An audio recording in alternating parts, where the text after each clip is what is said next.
Hello বন্ধুরা, সবাই কেমন আছো? আশা করি তোমরা সবাই খুব খুব খুব ভালো আছো। আমিও ভালো আছি। আমি আজকে নিয়ে এসেছি দার্জিলিংয়ের তৃতীয় দিনের ভিডিও। আগের দিন আমরা দার্জিলিংয়ের আশেপাশের জায়গাগুলো পায়ে হেঁটে দেখেছি। একদম যাকে বলে পাড়ায় ঘুরতে বেরোনো যেরকম হয়, অনেকটা সেরকম। তাই আজকে ভাবলাম যে আজকে খানিকটা দূরে দার্জিলিংয়ের আশেপাশের যেসব বিশেষ জায়গাগুলো আছে সেগুলো দেখব। এমনিতে সত্যি কথা বলতে কি, আমরা যখন কোথাও বেড়াতে যাই তখন ওই 7 পয়েন্টস, 8 পয়েন্টস এই রকম দেখাতে আমরা বিশ্বাসী নই। আমরা আমাদের নিজেদের মতো করে নিজেরা দেখতে পছন্দ করি। তবে এটাও ঠিক, যে জায়গায় গেছি সেই জায়গার বিশেষত্বগুলো বোঝার জন্য এই ধরনের পয়েন্টগুলো দেখা দরকার আছে, বা দেখলে ভালো হয়। তো আমরা চলে গেছিলাম জাপানিজ টেম্পল আর পিস প্যাগোডাতে। সেখানে এই পিস প্যাগোডা আমি আগেরবার যখন এসছিলাম তখন আমি দেখেছিলাম, আমার খানিকটা মনেও আছে যে বুদ্ধের কী সুন্দর মূর্তি, বুদ্ধের ধ্যানস্থ মূর্তি, এবং এখানে বুদ্ধের জন্ম থেকে তার নির্বাণ যে লাভ, তিনি যে বুদ্ধ হলেন, সেই পুরো জার্নিটা এখানে মূর্তির মাধ্যমে ডিসপ্লে করে রাখা হয়েছে। খুব সুন্দরভাবে, বুঝতে কোনো অসুবিধাই হয় না। এই যে প্রত্যেকটাতেই লেখা রয়েছে যে কিভাবে তার জার্নিটা কীরকম ছিল, কিভাবে তার জার্নিটা একদম শেষ, তিনি যে ভগবান হলেন, ভগবান বুদ্ধ হলেন, সেই জার্নিটা পুরোটা এখানে এরমভাবে দেখানো রয়েছে। তবে এখানে গেলে কিন্তু উপরি পাও না এখানকার চারিদিকের প্রাকৃতিক পরিবেশ। উঁচু একটা জায়গা থেকে চারিদিকটা দেখতে কী যে মনোরম লাগে, সে বলে বোঝানো যাবে না। আমি যে শুধু যে বুদ্ধের এই মূর্তিগুলোই দেখছিলাম তা নয়, আমি আশেপাশে ঘুরে চারিদিকের যে সুন্দর প্রাকৃতিক দৃশ্য সেগুলোও কিন্তু আমি ক্যামেরাবন্দি করেছি। আমরা যারা ঘুরতে ভালোবাসি, আমার মনে হয় তারা যে শুধু সেই জায়গাটার প্রাকৃতিক সৌন্দর্যেই শুধু বাঁধা থাকে না, সেখানকার ইতিহাস, সেখানকার মানুষজন, সেখানকার পরিবেশ, সেখানকার অন্য জায়গা থেকে সেখানকার আলাদা হওয়া বৈচিত্র্য, সেই সমস্তই আমরা দেখতে চাই, বা বলতে পারেন শিখতে চাই যে কেমন সেই জায়গাটাকে পুরোপুরি যতক্ষণ না আমরা এক্সপ্লোর করতে পারছি ততক্ষণ পর্যন্ত আমাদের কেন যেন মনে হয় যে জায়গাটা সম্বন্ধে আমরা ভালো করে জানলাম না, ভালো করে বুঝলাম না। কারণ কোনো জায়গার ইতিহাস বা তাদের মানুষজন সম্বন্ধে আমরা যদি না জানি, সেই জায়গাটা সম্বন্ধে আমরা সঠিকভাবে মূল্যায়ন করতে পারবো না। এই যে এত সুন্দর একটি স্থাপত্য, এইটা কবে কে কীভাবে করেছিল, এবং এতদিন ধরে যে এটা মেনটেন করা হচ্ছে, খুব সুন্দরভাবে মেনটেন করা হচ্ছে, চারিদিকটা অপূর্ব সুন্দর।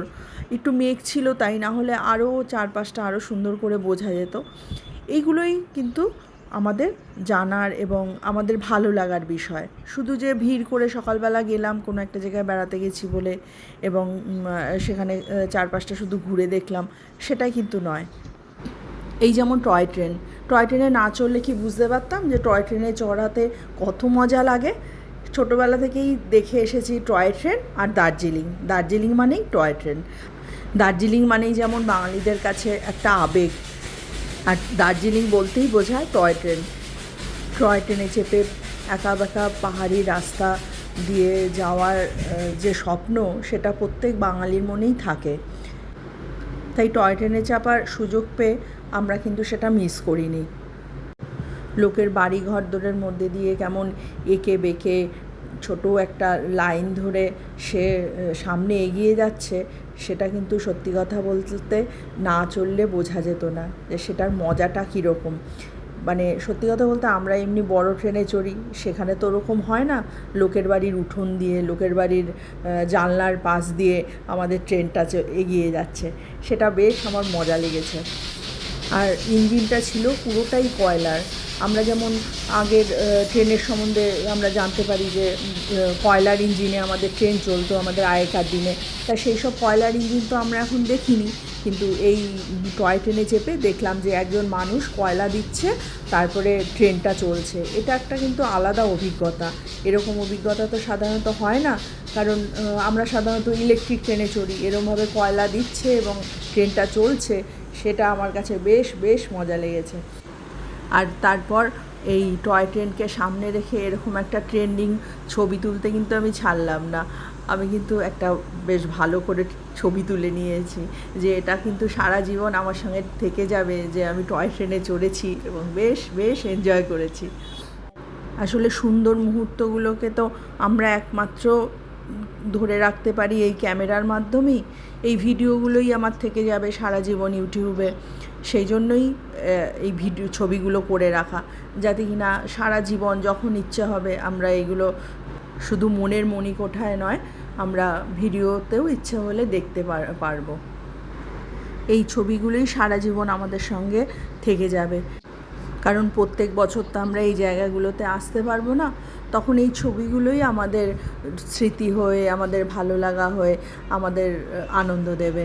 এরপর আমরা চলে গেছিলাম চিড়িয়াখানায়। হ্যাঁ, এই জায়গাটা আমার কিন্তু দার্জিলিংয়ের মধ্যে ভীষণ ভালো লেগেছে। অনেক পাহাড়ি অঞ্চলে গিয়ে আমরা চিড়িয়াখানা দেখেছি, যেমন নৈনিতালে একটা আছে, আরও বিভিন্ন জায়গায়। কিন্তু সত্যি কথা বলতে সেগুলো আমার মানে অ্যাভারেজ বলবো, মানে করতে হয় তাই করা। কিন্তু এখানে এত সুন্দর আমি জীবজন্তু দেখেছি। তবে হ্যাঁ, আমার এটা খারাপ লাগে যে তাদের এইভাবে বন্দি করে রাখা হয়েছে। তাদের জন্য যে জায়গাটা, সেই জায়গাটা তো সেটা আছেই, আমাদের জন্য তাদের এখানে বন্দি থাকতে হচ্ছে, সেটা ভেবে খারাপ লাগে। তবে হ্যাঁ, বাচ্চারা খুব এনজয় করছিল এগুলো দেখে।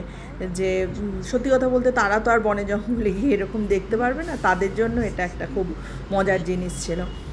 তো চিড়িয়াখানা আমার খুব ভালো লেগেছে এখানকার, দার্জিলিংয়ের চিড়িয়াখানা। আরও একটা জায়গার কথা যেটা বলবো যে আমার খুব ভালো লেগেছে, সেটা হচ্ছে হিমালয়ান মাউন্টেন যে মিউজিয়ামটা আছে, যেখানে কিনা তেনজিং নোরগে এডমন্ড হিলারি যে পাহাড়ে গেছিলেন সেই সময়কার সমস্ত জিনিসপত্রগুলো রয়েছে, এবং অন্যান্য যারা হিমালয় এভারেস্ট জয় করেছিলেন তাদের সমস্ত জিনিসগুলো আছে।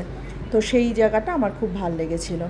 আর এই তো এইভাবে আনন্দ করে মজা করে আমাদের তৃতীয় দিনটা দার্জিলিংয়ে খুব ভালো কাটলো।